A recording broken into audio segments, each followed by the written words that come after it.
Welcome to the podcast, Dr. Timmons. So happy to have you. Thanks for having me, Michelle. I'm so excited to be here. Yes. So we just had a great pre-talk about how fertility is kind of a reflection of the whole. And I'm very excited to really dive deeper. But before we get started, I always love having an origin story of how you got into the work that you do.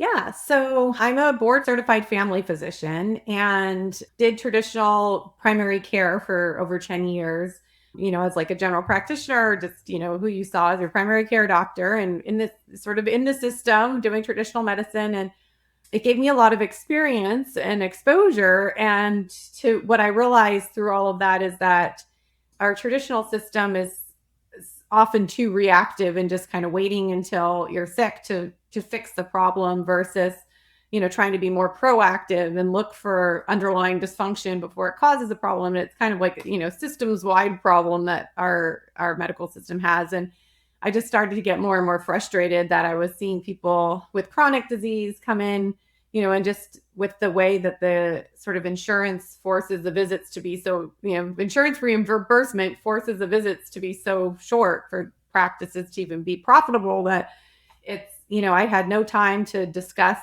the things that would actually make a difference with chronic disease, like, dieting diet changes, food changes, exercise, and things that take a little bit more time to discuss and help patients make those sort of changes. And the quickest thing is just giving, and what's part of the system is just giving a medication and a prescription to sort of blunt the symptom and not really solve the underlying problem.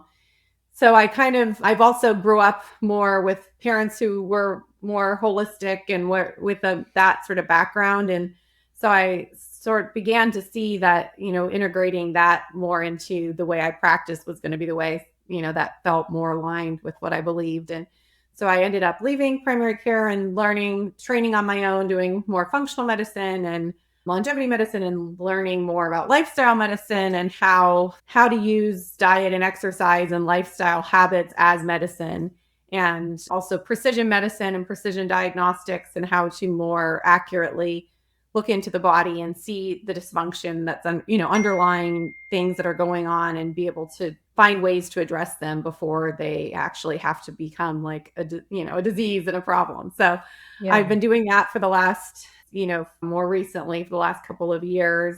And I started my own practice called Timmons Wellness, where I'm seeing patients doing that, using that approach. And it's been amazing. I've had patients have such amazing transformative results, and it's been really great and fulfilling for me to see and to practice that way. So I've been also trying to want to, spread the word of this kind of way of medicine with my social media accounts, and trying to do more podcasts and just educate people that there's, a way of practicing medicine and thinking about medicine that can kind of blend this traditional medicine, like my background, with more of a holistic approach.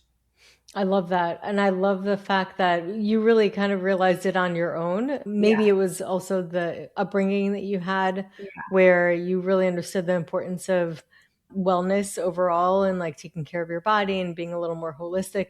But Yeah. it's true. It's interesting because my husband's an emergency medicine physician, and I Oh, okay. I think where Western medicine shines is usually like the Yes. more trauma. To the technologies, like bar none, you cannot compare the different devices to be able to really like look into the Yeah. body, and also just the technology even for IVF is phenomenal. And so Yes. that's where Agreed. I think that everybody has their place. But when it comes to like more preventative things or more chronic issues, I Yeah. don't know that they really have it down. Like even my Yeah. husband says, like he always says it's almost like killing a fly with a sledgehammer, like, and then Yeah. you're breaking everything else, and you didn't really need to do that. Yeah. Yeah, I So, definitely am all for traditional medicine for, still. And it's great for acute care, for emergency care, for so many things. It's amazing that we have it. And I definitely think there's a place. But again, for prevention and chronic disease management, now that the main diseases of our sort of time in society are mhm. things that are, these sort of diabetes, high blood pressure, heart disease is the number one, cause of death, and cancers are all related to our lifestyle habits and can be prevented, using sort of lifestyle medicine techniques. And then in the fertility front, really, I agree that having these infertility techniques in modern medicine is amazing, but also doing everything you can in your body can make a huge difference to make that successful. Totally. And that's where I think that that conversation needs to happen, because even if you are to use IVF, if you're not preparing the quality of Yes. your eggs, if you're not preparing lowering inflammation and getting the uterus in the right place for receptivity, then it's almost useless, because then you're Yeah. wasting money. And that's where Yeah. I'm usually like the last person that they come to. And I'm sure you as well, which, by the way, I love functional medicine. I send people to functional medicine doctors all the time. Like, Yeah. it's so powerful. And I think that it really does utilize like the aspect of testing that's a little more modern, Yeah. with a more holistic kind of root cause perspective. Yeah. And I just think that it really looks under the hood a lot more. When you were talking about precision, is that what Mhm. you meant, like functional testing? Yeah.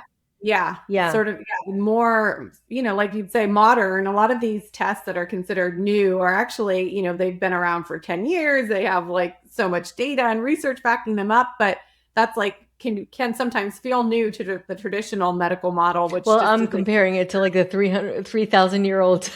oh, Chinese medicine. Yes. No, it's definitely new for that. But even like within, a lot of functional medicine and sort of precision medicine are just more nimble and able to adopt new technologies that come out and new testing and see data and sort of adopt it more quickly than I think sometimes in the traditional medicine model. But definitely there's so much wisdom and, the thousands-year old Chinese medicine model too that I love to try to learn about and incorporate too. Yeah, there's definitely, I mean, we look at it in one way, and then there's the mainstream model, which looks at like blood markers, but more, it doesn't look as nuanced as functional medicine. So that's where I think like it's a type of testing that I would say is much more aligned with really the older medicine as well, because Yeah. you're able to detect very subtle things. Like with us in Chinese medicine, we're able to detect blood deficiency before it becomes anemia and is obvious for the mainstream. But functional testing is able to detect things also before it goes to the mainstream Yeah. labs, or types of labs Yeah. that are more available and that insurance covers and is more Yes. like, available to the mass public.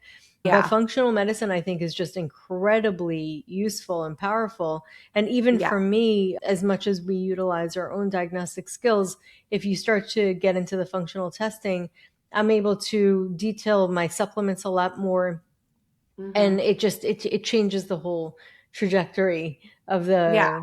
the protocol. It seems like there would be a really great marriage between what you do and, the functional medicine approach Oh that yeah, they're and sometimes, like I said, in certain cases, I actually send them to. I'll find a functional medicine doctor that can yeah. go even more deep, because that's what they do all the time. Like, Mhm. I'll Yep. dabble, and there's definitely like overlap, but I think that there's definitely so much benefit, especially with gut health.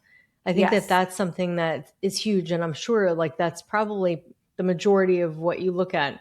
Yeah. Yeah, it's really has an impact on all the other parts of our body and our system. So, optimizing your gut health, even if you're having some issue that seems totally unrelated, Yeah. some skin issue, some, fatigue or brain fog, or really, so many of the other symptoms that show up in our across our whole body can be improved with optimizing your gut health and often or start from some dysfunction there. So Oh doing yeah. some of those tests, like looking at your microbiome, looking at the postbiotic products that your body's making. Are you making enough of those? Looking to see if you're, the tight junctions in your gut are Hmm. full and tight and able to keep out the toxins and, keep in the nutrients. Because I think also that's like you can eat a very nutrient rich diet and Hmm. take all the right supplements. But if your, the gut barrier lining is not strong and healthy, then you're not able to absorb the nutrients Correct. that you're being exposed to. So, and Yeah. that's with fertility so important, making sure you have all of your nutrient levels optimized. And you could be doing all the right things, but if that key isn't in place too, then it's not going to work. Absolutely. I mean, that's like it's like such a big thing too, like the big myth of, oh, my digestion's fine. I go to the bathroom every day. It's firm. Yeah. It's not loose. And I'm like, well, there's more, Yeah. way more. More to the story for sure. Yeah. And so let's talk about that actually. I mean, you had mentioned a couple of things, and I think that another thing that's really fascinating and interesting is, the link between autoimmune conditions and gut health Yeah. and even endometriosis. It's Hmm. almost like directly, like, there's always some kind of gut component to it. And it's this inflammatory Yes. process where it's one thing to have inflammation. It's almost like stress. Stress is Yeah. okay, but Yes. chronic stress is not okay. Right. Inflammation is actually a very natural part of our body, but chronic Yeah. inflammation is where we start to bump into Yeah. issues. And then it Exactly it right. it really impacts the energy with which our body's able to rebuild. Yeah. That's so true. Yeah, and I think when we look at, again, like with functional medicine, we can go deep, dig down to look at the different inflammatory markers, the different parts of your gut that are, like see what is going wrong where, and be able to determine the if inflammation is starting there, and then work on that level to try to quell it. But you're absolutely right that chronic inflammation is really the driver behind sort of most of the diseases that we Yeah. know of and think about. And so And do you find patterns usually with like autoimmune conditions and in the testing, like with gut testing, I'm sure, but like yeah, what are some of the things that you'll see? I mean, I know that every person's unique, but there are definitely some patterns or like links with certain yeah, conditions. yeah. So a lot of times with autoimmune conditions, we see signs of what we call sort of leaky gut, which means that the integrity of the intestinal lining is not strong and tight. So normally the cells that line your intestines have, these junctions that are the cells all line up very nice and tight, and they have these transport molecules that let certain things in, certain things out.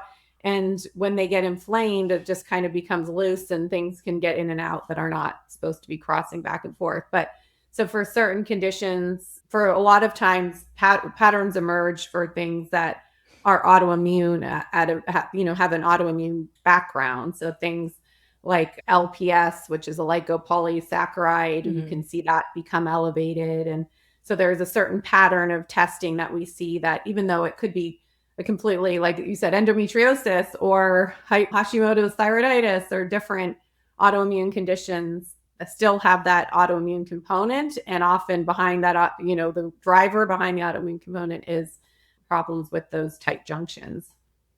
And what usually causes that? Just inflammatory foods, processed foods, maybe additives that they put into like thickeners, because I know that that can impact the Yeah. microbiome. So that's kind of the $1 million question. And the Yeah. answer is that why it's hard to answer is because there isn't just one cause. Yeah. And two people could be sort of submitted to the same, assaults, like the same, level of ultra processed food. And like one person might be fine, but the other Yeah, person, true. for all the other reasons that we maybe can't exactly define, might be that might just be too much for their system. But you're exactly right. So it's basically a combination of factors. And so when we're treating it too, we don't always know exactly which thing, but we have to kind of pull back everything and then, you know, add things back one at a time and see. But basically, It's yes, like exactly. elimination diet, Yeah, eliminate, yeah, an yeah. elimination diet of like, and pull back as much of the toxins and the exposures, and then let everything heal and see if you can handle things little by little. But yeah, definitely ultra processed foods are a big culprit. Yeah, and like you said, the emulsifiers in foods, and even sometimes, natural foods have these emulsifiers Hmm. that basically turn into like a soapy, sort of sudsy Hmm. consistency in your gut and are very damaging to the gut lining. And then once once you kind of get a little bit of inflammation, there's a lot of foods that have the opportunity to be more inflammatory, and they aren't in every single person, but are often inflammatory, and especially if you already have a little bit of dysfunction going Hmm. on. So things like dairy and gluten and eggs and peanuts, and these are foods that can be healthy and fine and part of your diet, but for a lot of people they can cause inflammation. They're sort of prone to being inflammatory foods and are harder for our bodies to digest. And then even other foods like broccoli or things that are clearly just health foods, it can be inflammatory. And there's testing we can do with like food sensitivity testing Hmm. that looks at these different foods and sees if inflammation is being caused by that food. And if you're having inflammation to even like healthy foods, eliminating those for a while and allowing everything to heal and then kind of slowly adding them back would be really helpful. Yeah, I've heard a lot about the carnivore diet. Not for full term, because of course you need variation, but even Yeah. for short term, it can really like lower the inflammatory markers for Yeah. people who are autoimmune, like have autoimmune conditions, Yeah. Yeah. There's that. I think that is one option. There's other sort of autoimmune paleo. anti-inflammatory autoimmune diets that Yeah. really take away any of those foods that are known to be that to cause inflammation sort of in, are more commonly causes of inflammation, and then just really simplify. I think one thing to keep in mind, which you mentioned too, is that a lot of times those diets are not meant to be forever. Hmm. They are Right. good to use for a while. And, some people get stuck in this like elimination diet restrictive phase, and that can be problematic too, because, they feel a little better when they're really restricting all these different foods, but then, and it's hard to eat, add back, but it is important, for a lot of people, if you can, to try to rebuild the integrity of the gut lining and then add back the healthy foods as you are feeling better. Yeah, and it makes sense. It's like anything. It's like if your skin's like really sensitive, you take a break from whatever you're using, but then you can reapply a product that normally you're fine with, but when it's really super inflamed and sensitive, you shouldn't be putting on there. So it's Yeah. kind of similar. That's just how I imagine it with the Yeah. gut. It's like it's temporarily allow yourself to just kind of rebuild from scratch and then allow it Yeah. to come back. And it's kind of Yeah. similar. I mean, there's so many fad diets that are sort of a one size fits all. And you had mentioned everybody responds differently to everything. So Yeah. I think that could be also like a slippery slope. People are like intermittent fasting, ketogenic diet. For some people, that might work for a little bit. Yeah. Or even, I like to do kind of like the late night fasting rather than skipping breakfast. Yeah. What are your thoughts about like timing of eating or the importance of that? Yeah. I think that, they call like intermittent fasting or time restricted eating. I think that there's been a lot of data that supports at least a 12-hour window. So if you can Hmm. have a 12-hour window of fasting, so not eating for 12 hours, there was like a Finnish study that showed decreased risk of breast cancer, of basically all cause mortality, that there's, a huge benefit to having that 12-hour window. And that seemed like there's other studies that seem, say up to 14 to 16 hours is kind of ideal. But for sure, we see that at least the threshold for getting a big, big benefit is 12 hours. And I think that's something that pretty much everyone should do. I mean, there's different Yeah, and cases. it's not You're really really like trying to like build muscle when it's you're a not extreme. teenager, Yeah. okay, maybe it's different. But Yeah. generally for an adult population, the 12-hour window of a fast is great. And that's, not that unusual. A lot of people might just do that naturally on their own. But basically, let's say you eat dinner by 7, eating dinner, and then don't have breakfast till 7. So that's a very reasonable amount of time. And it just means like don't snack after dinner. Right. I think that's a fair minimum that I just definitely recommend. There's great data to back it up. And then a longer fast, I think depends, 14 to 16 hours, can be helpful too in some cases. And definitely, it depends on what your goal is. Like if you're just looking at sort of longevity markers and what we call autophagy, which is your body's cellular cleanup system, that starts to activate with longer fasts. So that's great if that's the goal you're sort of looking Hmm. at. But what doesn't happen during that cleanup phase is like a more building phase. So if you're like trying to do fertility protocols where you're wanting to like, build a really hospitable environment for a Hmm. implantation, then maybe you don't want these longer fasts. So it depends on what your current goal is, but for sure 12-hour fast, I think is very helpful, and that allows your body to have enough time to get into that rest and digest phase and to break to have a rest from that. Yeah, the 12-hour fast is definitely a Yeah, great. and it definitely, I think at least 3 hours before you go to sleep really Yes, does make a difference also on the quality of sleep you yes, have.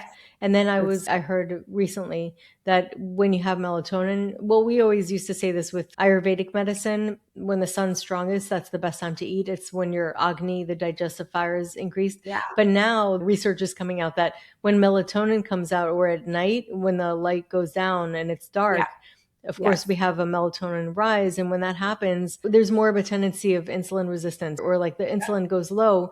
So it's not a great time to eat. yes, And, thousands of years ago, they've been saying that just because of the sun, because the sun yeah, reflects our own yang digestive fire where we're able to like burn it off. And that, so yeah, yeah, that's one way to describe it. And now, like, it's interesting how research is kind of like saying the same thing yeah. and it's I love reflecting that. when research kind of catches up to what people have known just living on this earth and being part of nature and being part of our natural rhythms. And then we're finally able to explain it by science. And we're like, oh, now it's true. Yes. And then also But the whole circadian rhythm that I find fascinating. yeah, when that kind of links in and is so important that we're learning more and more how important light is for our cells. For now all these devices are popular red light masks, and we understand how light is directly impacting our cellular processes and for our circadian rhythms, that like the low level light in the morning where the sun is low on the horizon and the wavelengths are longer, that light, when it goes into your eyes, goes to the part of your brain that releases melatonin and helps get the melatonin to rise at night, and then Hmm. helps you with your cortisol curve and helps that be a gentle rise in the morning and slowly going down in the afternoon, and versus this steep rise and fall. And it's just, yeah, it's interesting, like you said, how the sunlight is so directly, and light in general impacts our cells. Yeah, and it's interesting because we're taught to think that cortisol is bad, but it's actually great in the morning. We Yeah. want it high in the morning. One thing, just in back to the light, I was reading about how the LED lights that we now have in a lot of buildings Hmm.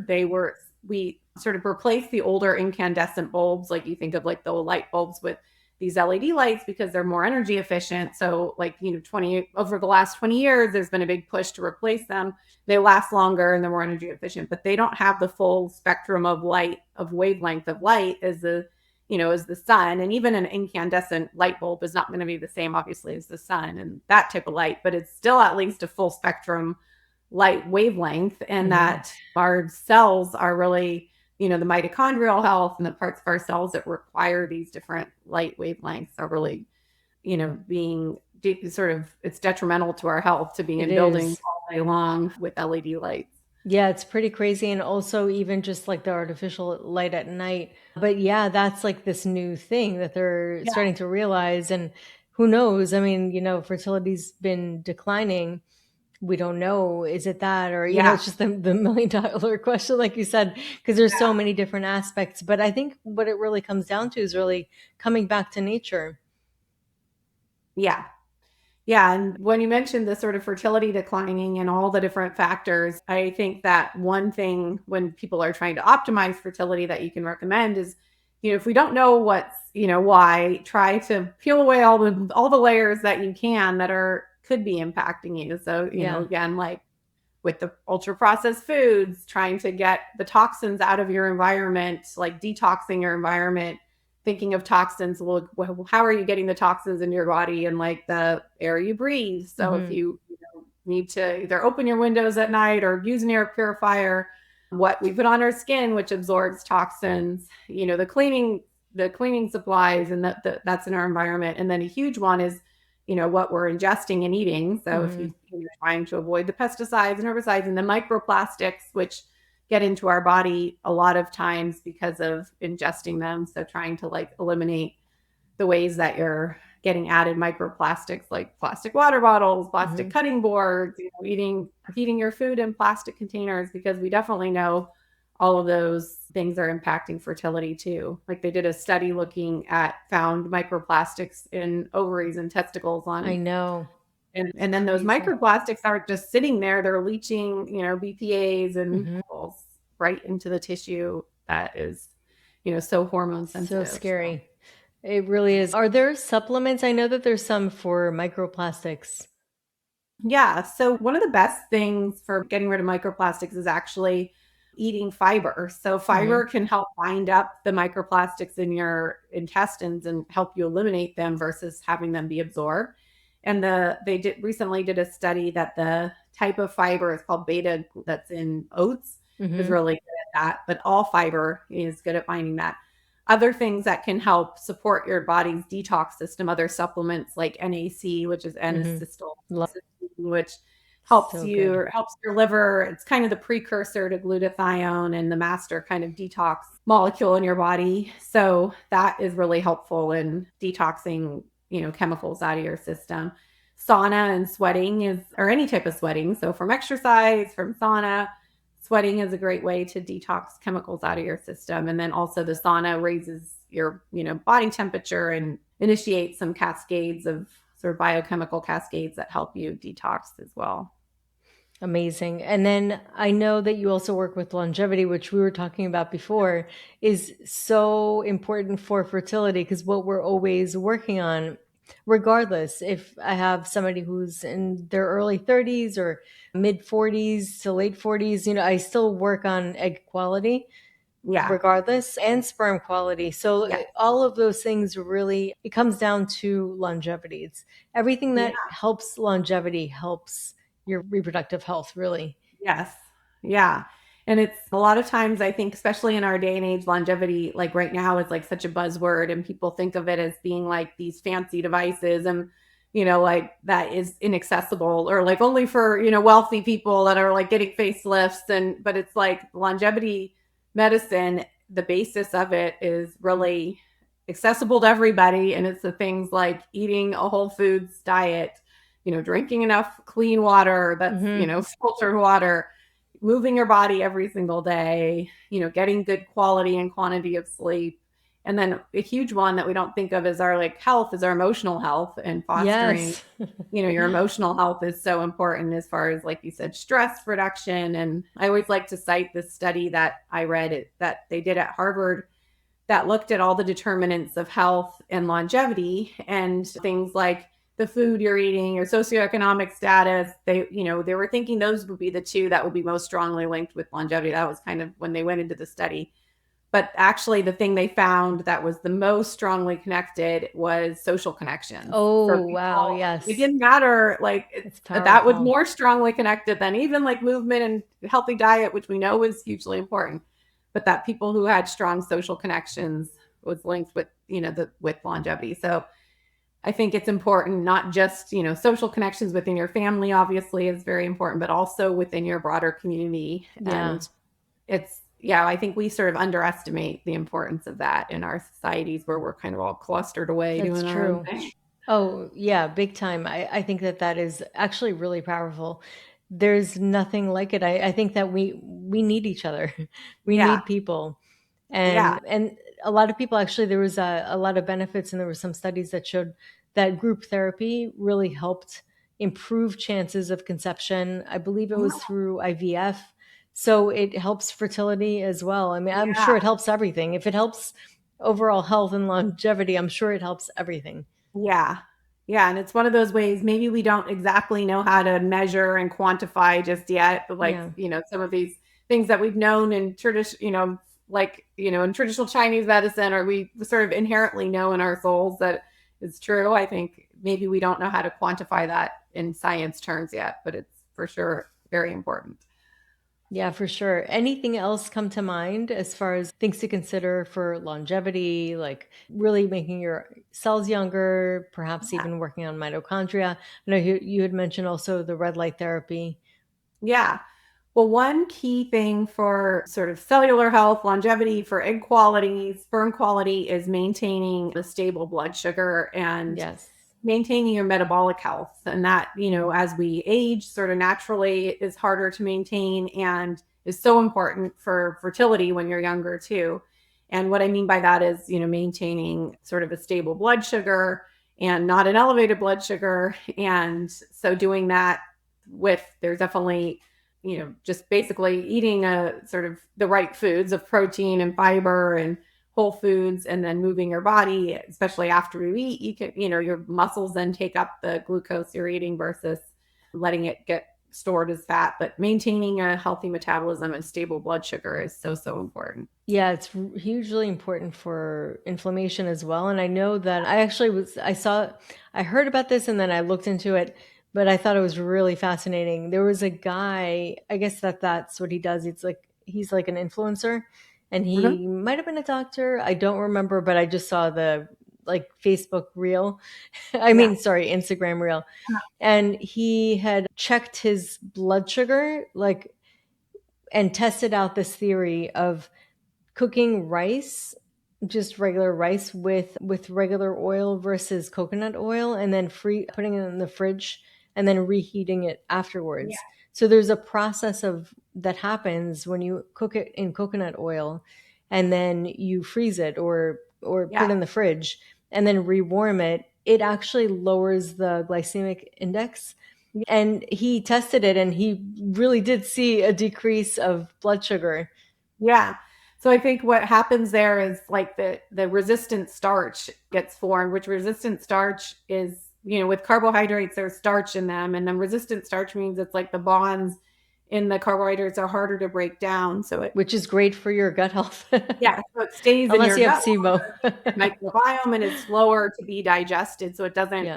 as soon as you eat it, it doesn't cause this big blood sugar spike. But there is, a whole theory, or not theory, we sort of now know that if you heat food, so the same with, potatoes or pasta, a lot of those starchy foods and rice too, if you heat it and cook it and then cool it off, as it cools, those resistant starches form. So you could cool it off, put it in the fridge, and then get it back out and reheat it the next day. When you reheat it, usually those bonds don't get broken and the resistant starch stays in the food. So it's a great way to be able to eat more of those carbohydrate rich foods, which have other benefits. There's certainly benefits. We definitely need carbs. It's not too many all at Yeah. once, but also like with potatoes, they have, potassium and Right. vitamins in them that we, need. So it's a great way to be able to eat more of those carbohydrate rich foods without as much of a blood sugar spike. And it, like you saw it, I I think thought that I was very interesting. someone similar, but it Yeah. really does blunt that glucose curve.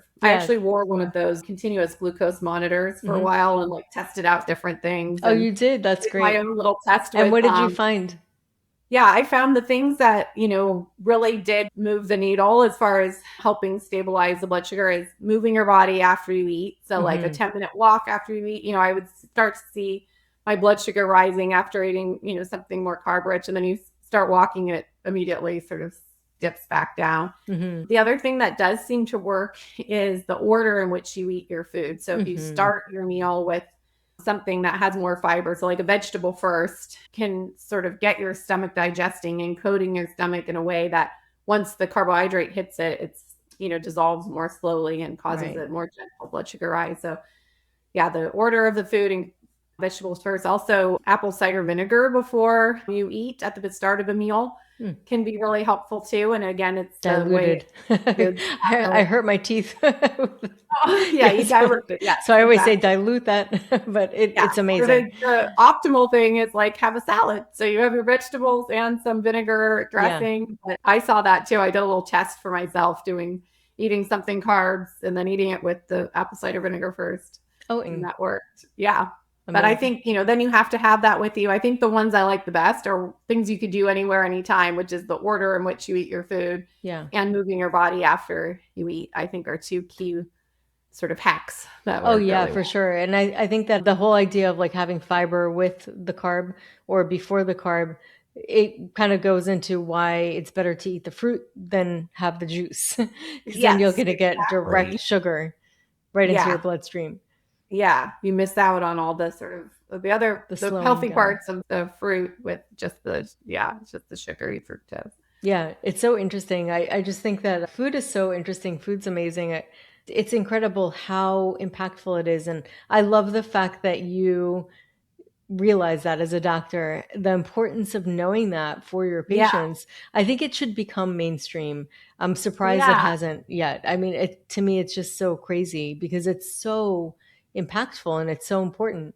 Yeah, that's kind of part of my mission, is to like spread the word that like Yeah, this doesn't have to be some different kind of medicine that's, holistic, or like this is just makes sense. This is just, 100%. common sense, and this should be Yeah, part of this should just be medicine. Like, yeah, I think this traditional can be part of traditional medicine, be incorporated into what doctors learn in medical school. And totally. I think it wouldn't require that big of a shift to have this happen. And I'm hoping that we're sort of getting to that point, that more and more people are becoming aware and wanting to learn these things. And I'm hoping that there's a society wide sort of cultural shift happening that will hopefully allow this to become more of taught in medical school, and be able to be, at least in the preventative medicine realm, like where family medicine and other doctors who deal with chronic disease can Yeah. be taught these principles and just incorporate them into what their guidance is with their patients. I think so because if you think about it, it's almost like a bottom up now because the people are getting, I guess, the good aspect of social media. Now, obviously, there's a good and bad of everything, but the good aspect of it is that people are starting to learn a lot. I mean, they're getting educated Yeah. about what to eat and how to eat it, and like really, there's people like you going online and explaining things to people that they probably haven't heard of with their Yeah. primary care physician. So what I see happening is over time, people asking the questions and Yeah. then that sort of influencing the practitioner to start to learn more. Yeah, that definitely happened back when I was at UCLA and doing just sort of, just basic primary care. Sometimes patients would come in and, sometimes they ask you, I've Googled this and I think I, have cancer and I'm dying, when they have like a cold. And, they definitely come in with those sorts of ideas. But whatever patients have any ideas about what's going on with them, I always like to listen, because people do know, they're Yes, intuitive about their own it's bodies. true. I love And that you say that. I wish all yeah, doctors thought that way. no, but I always, maybe they don't know the exact, medical thing that's the reason, but like if they're saying, no, this feels really severe, this doesn't just feel like listen to that, because there's often Totally. clues. But also when patients would bring in things that they read or learned about that I hadn't learned about, I think sometimes for doctors it can be intimidating, because you're like, well, if gosh, if that's such like a revolutionary thing, you'd think I would have heard about it. So it must not be true. Or I Hmm. think there's the temptation, and sometimes, doctors get intimidated and are like, no, that's, that doesn't sound right. I don't know about it. No, no, no. Hmm. But I think to be able to learn from your patients, say, oh, wow, that, sounds interesting. I haven't heard about, let me look into that and we'll get back to you, or let me learn about that. So I do think, can be a two bi-directional flow of information. Absolutely. Well, this is awesome. I loved our conversation. This is so important. I think it's really important for people to understand. I love picking the brains of doctors anyway, just because there's always things that I learn, even though I kind of do my research, but I learn so much every time I talk to people Yeah. like you, professionals, and because there's so many different perspectives of the same thing. And I Yeah. think that we all come down to the same conclusion is that really it's all about coming back to nature, eating like food grown from nature, whole foods the way it was meant to and intended for our bodies, and also Yeah. listening to the intelligence of our bodies and what's underlying, the root causes. I think that that's something that it's a thread that goes between functional medicine, traditional Chinese medicine, naturopathic medicine. It's really looking, and even homeopathic, they Mhm. do it a little differently, but it's all about really coming down to the root, because if Yeah. you don't get the root, the weeds are going to keep growing. Yep. Yeah. So, Interesting. if people are interested and want to find out more about you, how can they find you? So they can find me on social media platforms. So Instagram, TikTok, and YouTube is at Jennifer Timmons MD. Or I put out a lot of, this sort of content there on my social Awesome. media. And then also have a website that's Jennifer Timmons, or sorry, Timmons Wellness MD.com. And also have, blog posts that I put on there, more educational content. I also have a page of products that I recommend and like that are not for sale from there, but just to see clean, non-toxic products and things like that. So, Awesome. and also there's a way to request to a membership sort of request to work with me if you're interested in that. Awesome. Well, thank you so much, Dr. Timmons. It was such a great pleasure speaking to you today. Yes, thank you so much.